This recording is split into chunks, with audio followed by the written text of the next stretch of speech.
Today is a good day because we live in a world where David Corenswet's Superman trailer exists. I wanted to discuss two things with this, the trailer itself and why this character has such a uniting impact on comic book culture at large. This is obviously off the back of the recent trailer that we got for James Gunn and David Corenswet's Superman, and I don't think I've ever really seen all the corners of the comic book world united like this around one character. You've got devout Marvel fans that would never give flowers to a DC property actually incredibly excited about this. Superman has always had a huge cultural relevance even outside of the comics, with the tagline for Superman the movie in 1978 being, "You'll believe a man can fly." This is partially due to the revolutionary wire work and blue screen technology at the time, and for a lot of people this was their first introduction to the superhero genre that would take over the cinematic world some 40 years later. Since then, we've had the Brandon Routh era in the mid-2000s, the Henry Cavill era from 2013 to 2023, and now it's David Corenswet's turn on the mantle. So let's dig into this trailer from proven superhero director James Gunn. The trailer opens with a snowscape as we see Superman crash land from the sky in a state that's pretty rare for him, bloodied and bruised.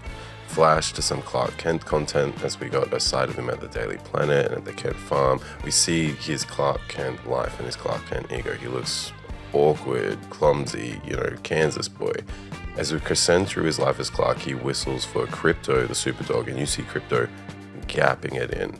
I'll get into my opinions on Crypto soon, but with the introduction to the more fantastical elements of his life, we now see Clark turn more into Superman, saving children, being an annoyance to Lex, and just doing his thing. We see him seek refuge from a crowd and get a quick introduction to a super team of only Hawkgirl and Gardner for now, although we do later see Mr. Terrific in this trailer. Some more Superman Avengers, and then we hit what I think is the heart of this trailer, his romance with Lois Lane. Some flash cuts of characters introduced, and we build to a threat looming in the background, and Lois embraces Clark and the trailer ends. So what do we really see from this trailer already? Superman's fully formed. His parents are still alive. I assume that's who is hugging on the farm. Lois knows who he is, and they both have a romance, and they're both working together at the planet, so that relationship seems to be fully developed. This universe already has a fleshed out hero roster as well, so we've already got a live integrated universe with powers. This isn't like Iron Man 1 where later on in the universe they're going to have to retcon a bunch of, there was always superheroes in this universe. This is it.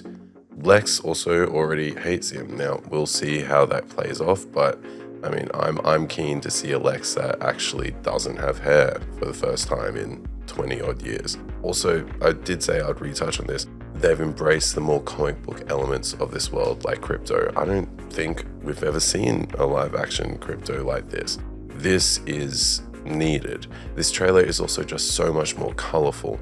The main theme that I took from this is that Clark is already the hope of the world, with people looking worldwide for Supes to save them.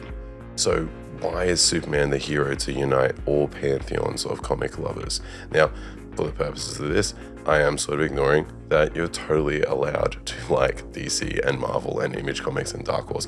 Obviously, 90% of comic fans do, but we would be lying if we said that there wasn't some factions of comic fans that just ignore one company over the other. As I said before, this Superman film seems to be getting praise and excitement from even the most stubbornly loyal Marvel fans. There's a reason for this. Superman is the blueprint for superheroes. Debuting in 1938, he influenced a lot of Marvel fans' favorite noble heroes like Spidey and Captain America. You would be blind if you didn't see the influences Superman's had on all superheroes, but especially these pure, noble character types. Superman is what makes superheroes super in a lot of ways. His overwhelming power through the lens of the morality of just a simple Kansas boy is generally what is thought of as what the outline of what a hero is. I'll get into that, but since the Dark Knight series, we've had movies leaning towards this darker, grittier tone. This goes starkly against what Superman's ethos of inspiring hope and using his godlike power to in turn empower his more human traits like empathy and compassion is. There's no room for corruption when you could decimate a planet with ease. And I think that's why all comic book fans need this. We haven't had a modern adaptation of a hero who emboldens hope in this way, living in this bright, hopeful comic book universe in this way in years. We normally get something that's trying to be either realistic or gritty and dark in tone. That goes for, I believe, well over 80% of the properties that we've had recently. It's only been fairly recent that Marvel started to spin into this wild, wacky universe that doesn't feel like it's just tied to, shield military, or this could happen in the real world. And I'm not giving shade. As great as series like the Iron Man series and early MCU and the Dark Knight series is, that's not what we need right now. I feel like we need this breath of fresh air. Now, let's look at a hopeful view specifically on Gunn's Superman. If there's anyone who's proven that they can handle the duality of a sometimes goofy positivity and then take a more serious character beat, it's James Gunn. Look to the Guardians of the Galaxy movies, especially the third volume. That movie is a silly, goofy ride that just gut punches you every, 10 to 15 minutes. If there's any modern superhero movies that depart from this Batman-esque Infinity War level tragedy and epic, it's the Gunn catalog. There's a bunch of James Gunn quotes that I could quote in this video that just give me personally hope for his future properties in the DC universe. He's regularly on Twitter just answering fan questions, flexing his own comic book knowledge. This one in particular though, in reference to building the Superman look for this movie, Gunn told Gizmodo earlier this year, "We were trying on all these different versions and we screen tested with trunks and no trunks. And one of the things that David said is that Superman wants kids to not be afraid of him. He's an alien. He's got these incredible powers. He shoots beams out of his eyes. He's incredibly powerful and could be considered scary. He wants people to like him.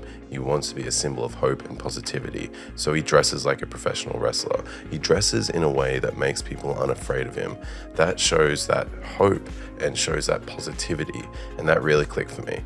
So the words of Gunn there are almost diametrically opposed to the idea that we've sort of got within recent movies of superheroes being threatening.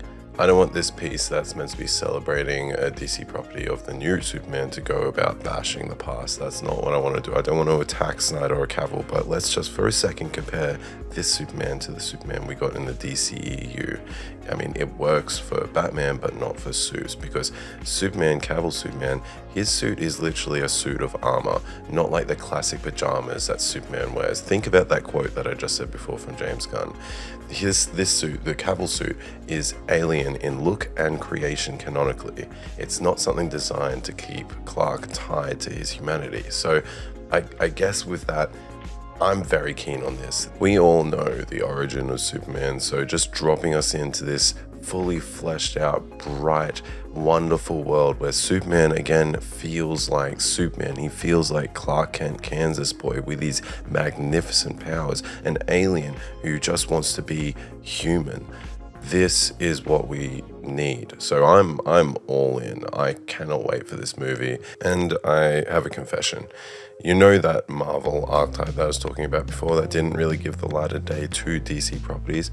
Well, as a kid, that was me. I never picked up a DC comic in my early teens, almost until my late teens, to be honest. I was just reading the edgiest Marvel comics that I could read, whether that be Thunderbolts or Ghost Rider or anything of the like.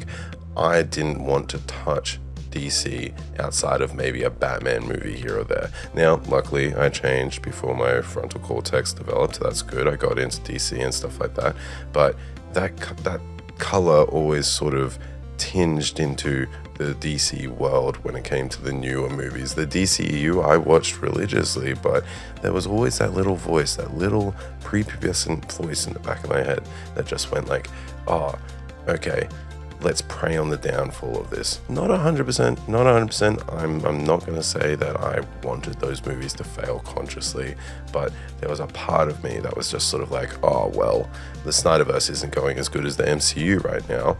I mean, we're all seeing how that turns out, but hey, whatever, neither here nor there. I'm turned around. That archetype that I was talking about of the Marvel fan that, has that little voice in the back of his head that doesn't want DC to succeed, wants this to succeed. And I don't want this to be a hot take, but this might be the superhero property that I am most excited for. So what did you guys think? Did you guys enjoy the Superman trailer? Please leave a comment and just let us know. We want to have a conversation about this. All right, ciao.